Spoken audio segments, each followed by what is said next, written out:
Because just because teamwork is listed on the company website doesn't mean that that company actually values teamwork. Or if they think they do, it doesn't mean that they are facilitating that culture to make it actually actionable. Actually actionable. Okay, anyway. My research on the unwritten rules of work for people from low income backgrounds showed that as my participants had moved up in social class through their careers, that there was more individualism expected in those more white collar corporate higher status jobs. Company values does not equal the company culture.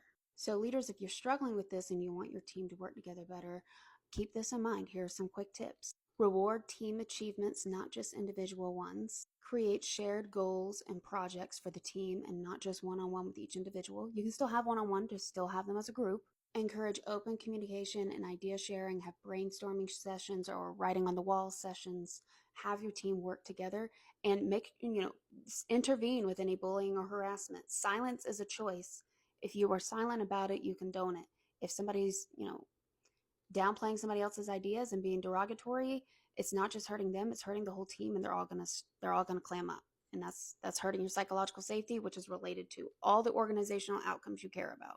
Provide team building opportunities that aren't forced or cheesy, and question your own biases you might have about who you perceive as the ideal employee and who you perceive as a leader. Because oftentimes we have biases about that person being like this rugged individual who's going to be the hero to save everyone instead of someone who knows how to work well with other people.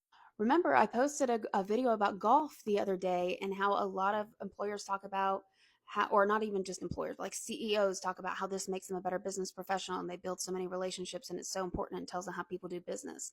And my video was on, is it really the golf that's helping or is it that you're actually spending time with people relationship building? Because that's a communal value, which is more common in communities of color, in working class communities, and it's expected of women.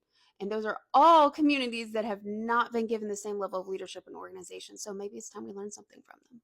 Remember, teamwork is built through actions and not just words on a website. So what's your experience?